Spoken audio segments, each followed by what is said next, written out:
بسم اللہ الرحمن الرحیم الحمدللہ والصلاة والسلام علی رسول اللہ وعلی آلہ وصحبہ ومن والاه۔ مشاہدین کرام، حضرات و خواتین، السلام علیکم ورحمۃ اللہ وبرکاتہ۔ آج 28ویں تراویح یعنی سورۃ المرسلات سے سورۃ الطارق کے اختتام کا خلاصہ پیش کیا جاتا ہے۔ سورۃ المرسلات مکی سورت ہے۔ اس کا موضوع قیامت اور آخرت کا اثبات ہے اور ان نتائج سے لوگوں کو باخبر کرنا ہے جو ان حقیقتوں کے انکار اور اقرار سے آخر کار برآمد ہوں گے۔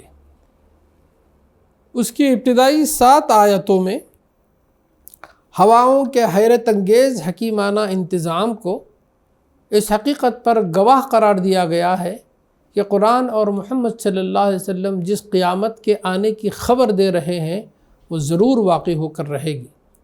کفار کی جانب سے بار بار قیامت کے مطالبے پر جواب دیا گیا ہے کہ یہ کوئی کھیل تماشا نہیں ہے کہ جب کوئی مسخرہ اسے دکھانے کا مطالبہ کرے اسی وقت فوراً دکھا دی جائے۔ وہ تو تمام نوع انسانی اور اس کے تمام افراد کے مقدمے کے فیصلے کا دن ہے۔ اس کے لیے اللہ نے ایک خاص وقت مقرر کر رکھا ہے، اسی وقت پر وہ آئے گی، اور جب وہ آئے گی تو منکرین کے لیے تباہی کا پیام لائے گی۔ پھر قیامت اور آخرت کے وقوع کے دلائل دیے گئے اور بتایا گیا کہ انسان کی اپنی تاریخ اور عالم آخرت کا برپا ہونا ممکن بھی ہے اور اللہ کی حکمت کا عین تقاضا بھی ہے۔ پھر مؤمنین جنہوں نے آخرت پر ایمان لا کر دنیا میں اپنی عاقبت سنوارنے کی کوشش کی، ان کا انجام بیان کیا گیا اور منکرین کو متنبہ کیا گیا کہ دنیا کی چند روزہ زندگی میں جو کچھ مزے اڑانے ہیں اڑا لو، آخر کار تمہارا انجام سخت تباہ کن ہوگا۔ پھر کہا گیا کہ قرآن سے بھی جو شخص ہدایت نہ پائے اسے پھر دنیا میں کوئی چیز ہدایت نہیں دے سکتی۔ اس کے بعد کی تمام صورتیں مکی ہیں۔ سورۃ نبا میں قیامت اور آخرت کے اس بات پر دلائل دیے گئے اور زور دے کر بتایا گیا کہ فیصلے کا دن یقیناً اپنے وقت مقرر پر آ کر رہے گا، تمہارا انکار اسے آنے سے نہیں روک سکتا۔ آخرت کے جھٹلانے والوں کا ایک ایک کرتوت گن گن کر رکھا گیا ہے کہ جہنم ان کے لیے گھات لگائے بیٹھی ہے۔ جنہوں نے دنیا میں اپنے آپ کو ذمہ دار اور جواب دہ سمجھ کر دنیا میں آخرت درست کرنے کی فکر کی، ان کی بہترین جزا کا ذکر کیا گیا۔ آخر میں خدا کی عدالت کا نقشہ کھینچا گیا کہ وہاں کسی کے اڑ کر بیٹھ جانے اور اپنے متوسلین کو بخشوا کر چھوڑنے کا کیا سوال، کوئی بلا اجازت وہاں زبان تک کھول نہ سکے گا۔ آخرت کا منکر اس دن پچھتا پچھتا کر کہے گا کہ کاش میں دنیا میں پیدا ہی نہ ہوتا۔ سورۃ النازعات میں قیامت اور زندگی بعد موت کا اثبات اور رسول اکرم صلی اللہ علیہ وسلم کو جھٹلانے والوں کا انجام بیان کیا گیا ہے۔ آغاز میں موت کے وقت جان نکالنے والے اور اللہ کے احکام کو بلا تاخیر بجا لانے والے اور حکم الہی کے مطابق ساری کائنات کا انتظام کرنے والے فرشتوں کی قسم کھا کر یہ یقین دلایا گیا ہے کہ قیامت اور موت کے بعد کی زندگی ضرور واقع ہوگی۔ جن فرشتوں کے ہاتھوں آج جان نکالی جاتی ہے انہی کے ہاتھوں دوبارہ جان ڈالی بھی جا سکتی ہے، اور جو فرشتے آج اللہ کے حکم کی تعمیل میں کائنات کا انتظام چلاتے ہیں وہی فرشتے کل اسی خدا کے حکم سے کائنات کا یہ نظام درہم برہم بھی کر سکتے ہیں اور ایک دوسرا نظام قائم بھی کر سکتے ہیں۔ یہ کام اللہ کے لیے دشوار نہیں ہے، بس یہ ایک جھٹکا دنیا کے اس نظام کو درہم برہم کر دے گا اور دوسرے جھٹکے میں تم اپنے آپ کو زندہ موجود پاؤ گے۔ آخرت میں انسان کے دائمی اور ابدی مستقبل کا فیصلہ اس بنیاد پر ہوگا کہ کس نے دنیا میں حد بندگی سے تجاوز کر کے اپنے خدا سے سرکشی کی اور دنیا ہی کے فائدوں اور لذتوں کو مقصود بنا لیا، اور کس نے اپنے رب کے سامنے کھڑے ہونے کا خوف کیا اور نفس کی ناجائز خواہشات کو پورا کرنے سے احتراز کیا۔ اس دن دنیا پر مر مٹنے والے محسوس کریں گے کہ دنیا میں وہ صرف گھڑی بھر ٹھہرے تھے اور اس چند روزہ زندگی کے لیے انہوں نے کس طرح ہمیشہ کے لیے اپنا مستقبل برباد کر لیا۔ سورہ عبس کا سبب نزول یہ ہے کہ ایک مرتبہ مجلس میں حضور صلی اللہ علیہ وسلم سرداران مکہ کو اسلام قبول کرنے پر آمادہ کرنے کی کوشش فرما رہے تھے، تو صحابی رسول حضرت عبداللہ بن ام مکتوم آئے اور آپ سے اسلام کے متعلق کچھ پوچھنا چاہا۔ حضور صلی اللہ علیہ وسلم کو ان کی مداخلت ناگوار ہوئی اور آپ نے ان سے بے رخی اختیار کی۔ اس پر اللہ نے یہ صورت نازل فرمائی۔ اس میں حضور پر عتاب نہیں فرمایا، دراصل یہ سرداران قریش پر عتاب تھا جو اپنے تکبر، ہٹ دھرمی اور صداقت سے بے نیازی کی بنا پر رسول اللہ صلی اللہ علیہ وسلم کی تبلیغ حق کو حقارت کے ساتھ رد کر رہے تھے۔ حضور صلی اللہ علیہ وسلم کو بتایا گیا کہ آپ کی توجہ کے اصل مستحق وہ لوگ ہیں جن میں قبول حق کی آمادگی پائی جاتی ہے، نہ کہ وہ مغرور لوگ جو اپنی بڑائی کے گھمنڈ میں یہ سمجھتے ہوں کہ ان کو آپ کی نہیں بلکہ آپ کو ان کی ضرورت ہے۔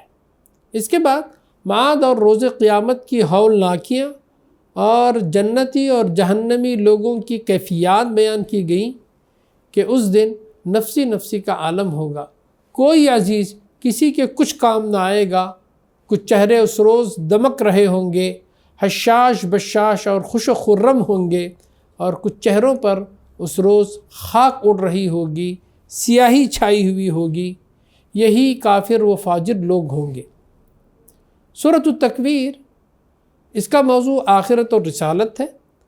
قیامت کے پہلے مرحلے کا ذکر کیا گیا کہ جب سورج بے نور ہو جائے گا، ستارے بکھر جائیں گے، پہاڑ زمین سے اکھڑ کر اڑنے لگیں گے، لوگوں کو اپنی عزیز ترین چیزوں تک کا ہوش نہ رہے گا، جنگلوں کے جانور بدحواس ہو کر اکٹھے ہو جائیں گے اور سمندر بھڑک اٹھیں گے۔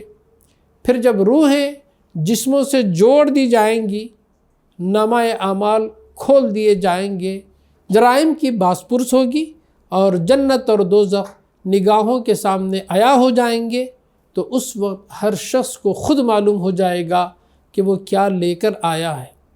پھر رسالت کے بارے میں بتایا گیا کہ جو کچھ محمد صلی اللہ علیہ وسلم پیش کر رہے ہیں وہ کسی دیوانے کی بڑھ نہیں اور نہ کوئی شیطانی وسوسہ ہے، بلکہ وہ ایک بزرگ عالی مقام امانت دار پیغامبر کا بیان ہے۔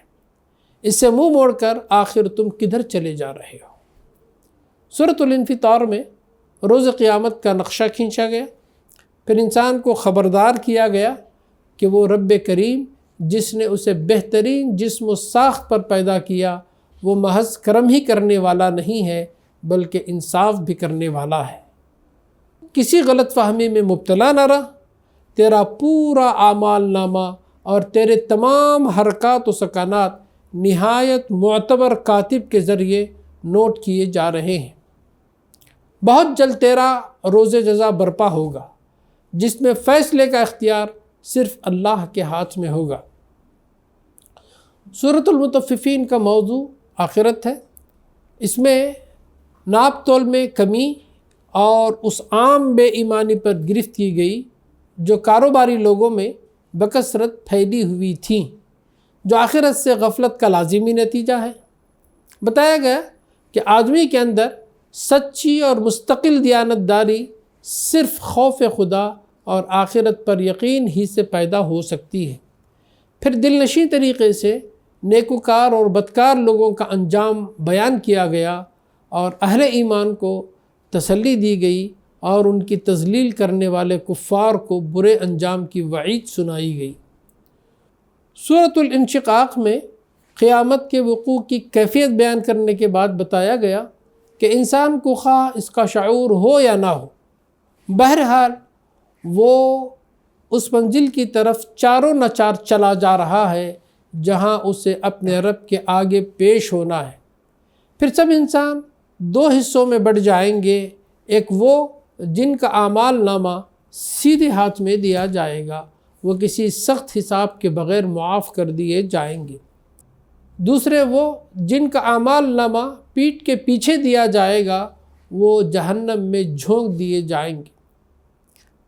ان کا دنیا کی زندگی سے آخرت کی جزا و سزا تک درجہ بدرجہ پہنچنا اتنا ہی یقینی ہے جتنا سورج ڈوبنے کے بعد شفق کا نمودار ہونا، دن کے بعد رات کا آنا، انسانوں اور حیوانات کا اپنے اپنے بسیروں کی طرف پلٹنا اور چاند کا ہلال سے بدر کامل بننا یقینی ہے۔ کفار کو دردناک سزا کی خبر اور مؤمنین صالحین کو بے حساب اجر کی خوشخبری سنائی گئی۔ سورۃ البروج کا موضوع کفار کو اس ظلم کے برے انجام سے خبردار کرنا ہے جو اہل ایمان پر وہ ڈھا رہے تھے، اور مؤمنین کو تسلی اور صبر و استقامت کی تلقین کہ اللہ ان کے اجر ضائع نہیں کرے گا اور ظالموں سے ضرور بدلہ لے گا۔